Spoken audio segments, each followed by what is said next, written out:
Donald Trump acaba de dar uma invertida no Alexandre de Moraes e a situação no Brasil começa a se apertar ainda mais.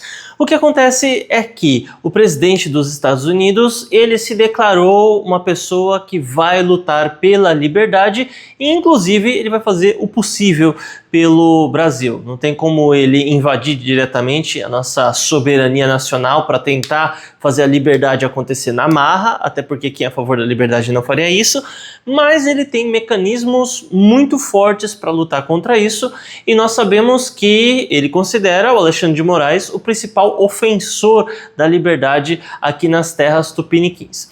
Então, ele pegou um caso que o Alexandre de Moraes havia levantado contra o Alan dos Santos, em que determinou que a plataforma Rumble proibisse o perfil dele, bloqueasse, suspendesse, apagasse no mundo todo. Só que o ministro do STF, ele só tem autoridade no Brasil. Ele não pode dizer o que uma empresa dos Estados Unidos deve fazer na Espanha.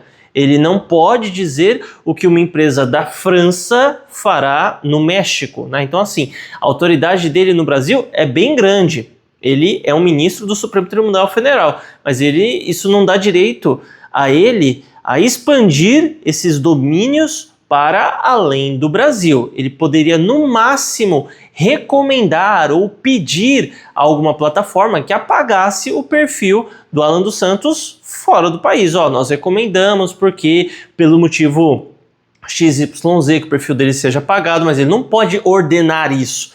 E ele havia tomado essa ação. Então, como sabemos que o Alexandre de Moraes é justamente, de acordo com Trump, aquele que está acabando com a liberdade e com a democracia no Brasil, o Donald Trump começou a mirar nele. A gente viu inicialmente um processo do Trump e do Rumble com base na questão do Alan dos Santos, né? Então tá rolando esse processo lá nos Estados Unidos. Existem informações aí que apontam, né? Eu sei que o Peter, né, o Ricardo Albuquerque do canal Ancapsu, ele chegou a falar que teve informações de uma fonte do BTG Pactual que o ministro Alexandre de Moraes estaria tirando todo o seu patrimônio dos Estados Unidos antes que o pior acontecesse. Não temos a confirmação disso? Não temos, são informações sigilosas, existe aí uma fonte, tudo, e o máximo que pode acontecer é o Alexandre de Moraes confirmar, negar ou ficar em silêncio a respeito desse assunto.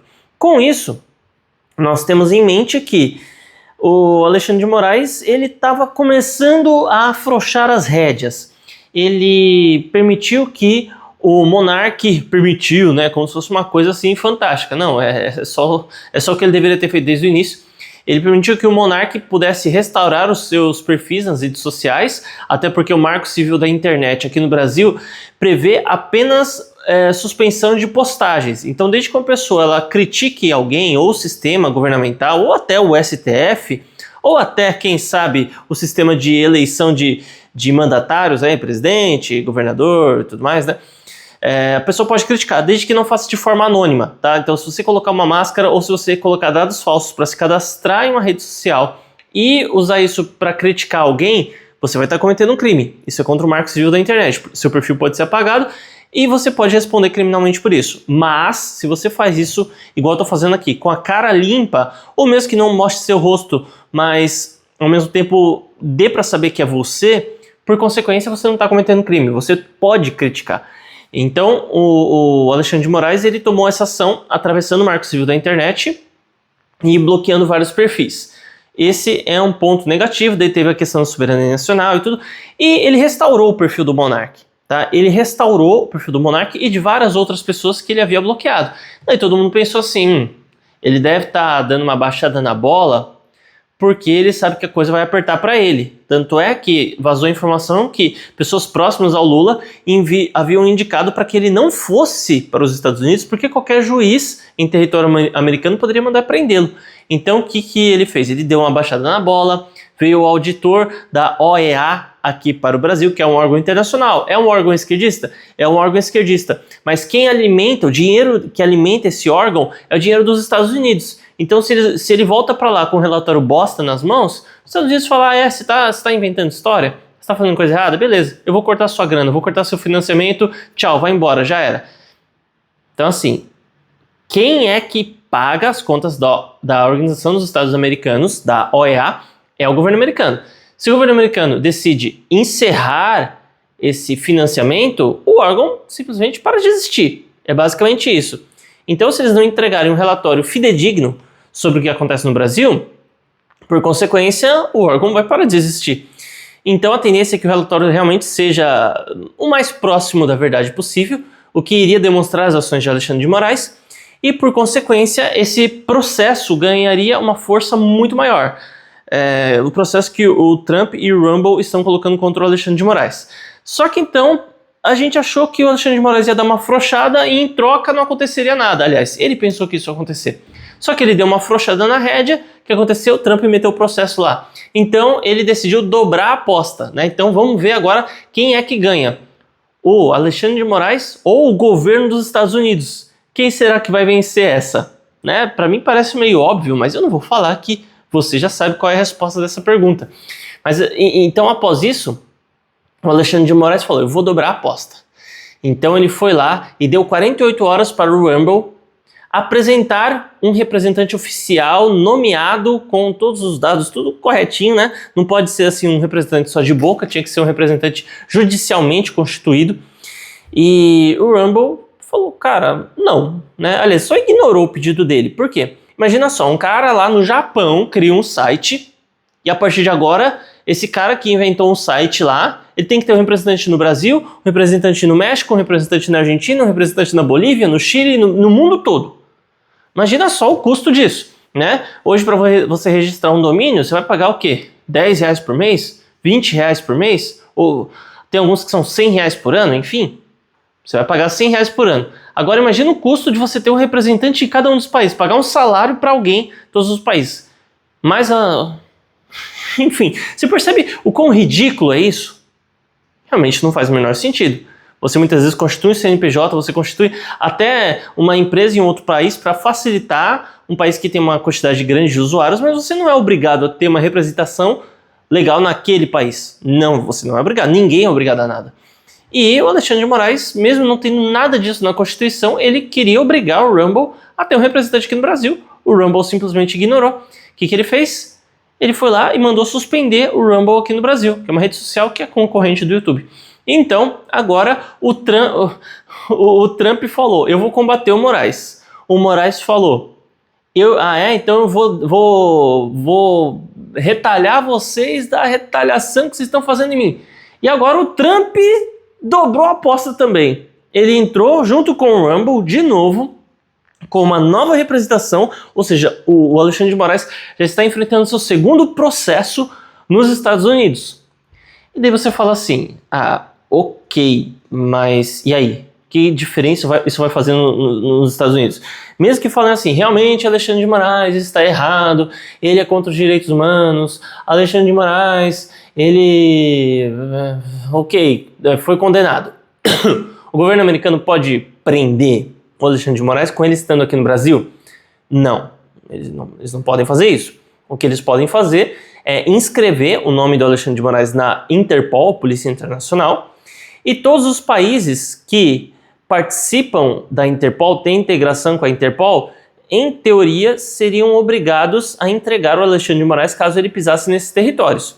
E caso algum desses países não aceite seguir as determinações da Interpol, também não poderão usar os serviços e podem perder vantagens comerciais em relação aos Estados Unidos. E sabemos que o Trump está colocando taxa para cima de tudo quanto é todo mundo que ele quer negociar.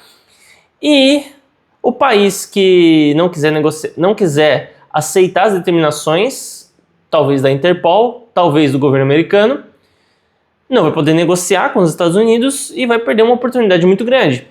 É igual, por exemplo, o que aconteceu aqui, que o Trump ele já chegou e já meteu no mundo todo uma taxa de aço e alumínio de 25%.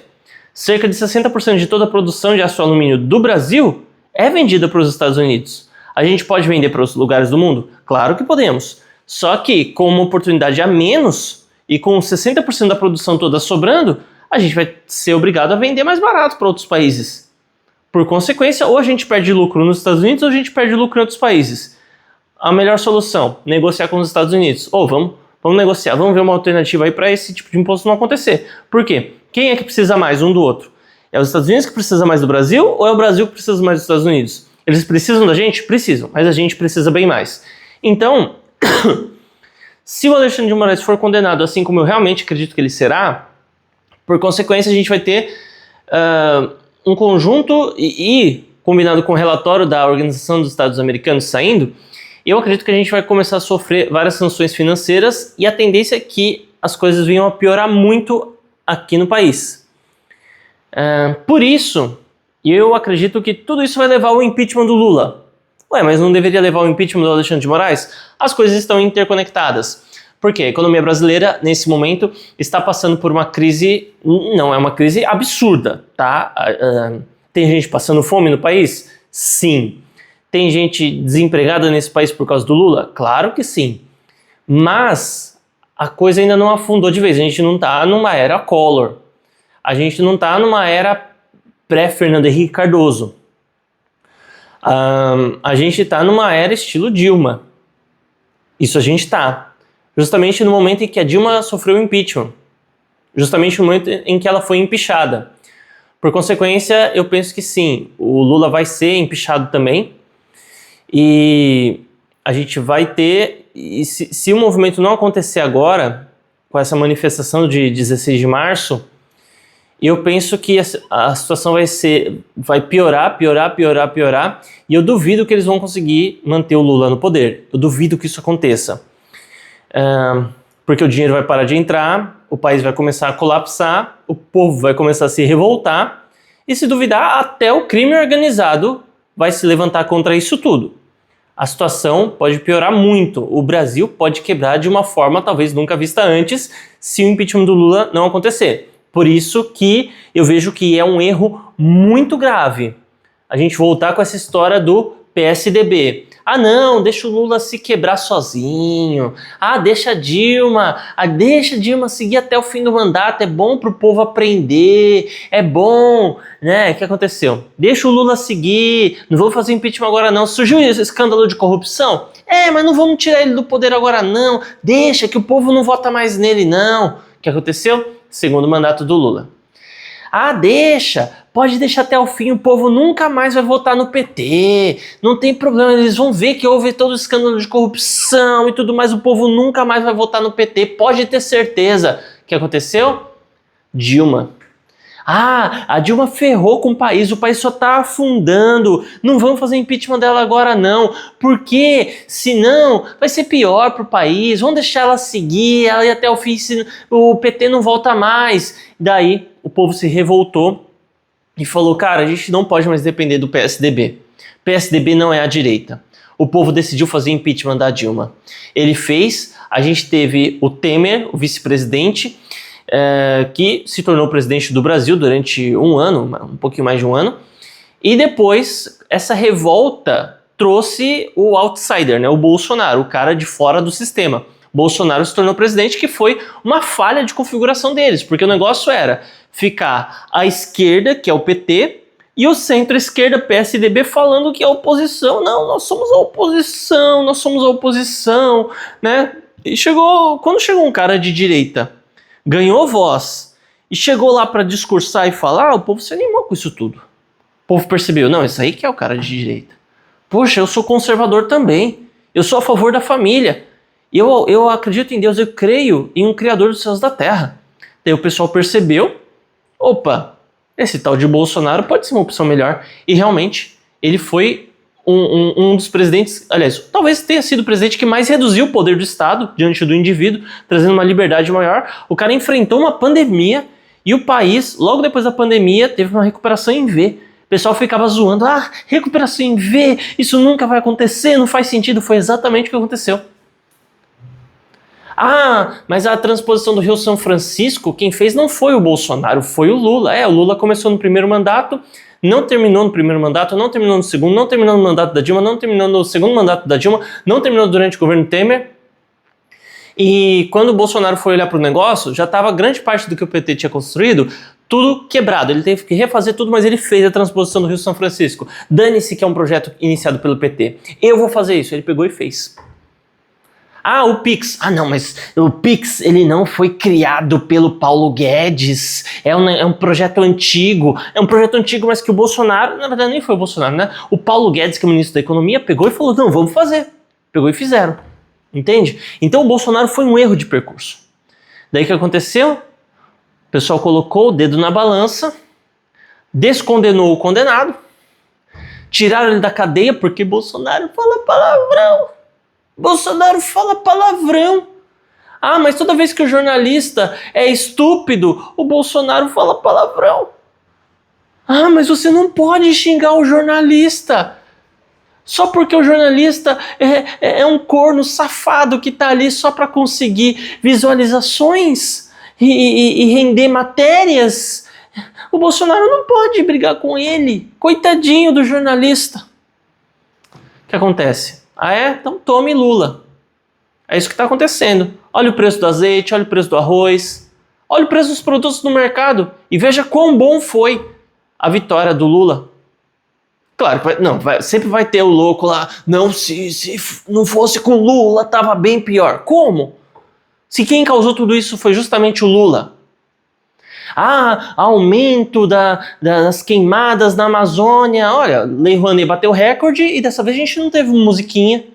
Na época do Bolsonaro tinha musiquinha, tinha especial de 1 hora quase no Fantástico sobre matéria da queimada na Amazônia. Os Yanomamis. Quem lembra da história dos Yanomamis? Você se lembra? Na história do negócio lá dos Yanomamis, a mortalidade dos Yanomamis no governo Bolsonaro cresceu, daí fizeram imagens lá, eles buscando Yanomami de helicóptero e tudo mais. O que aconteceu? Durante o governo Lula, aumentou a mortalidade dos Yanomamis e o governo Lula tomou a decisão de parar de monitorar. Poxa vida, que coisa. Isso porque Lula é melhor, hein? Imagina se ele fosse pior. Como seria? Fico pensando numa coisa dessa.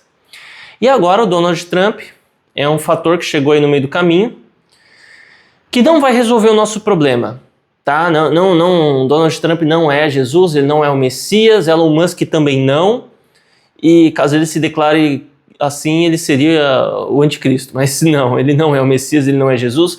Os gringos não vão resolver os nossos problemas, mas eles podem dar uma ajuda, tá?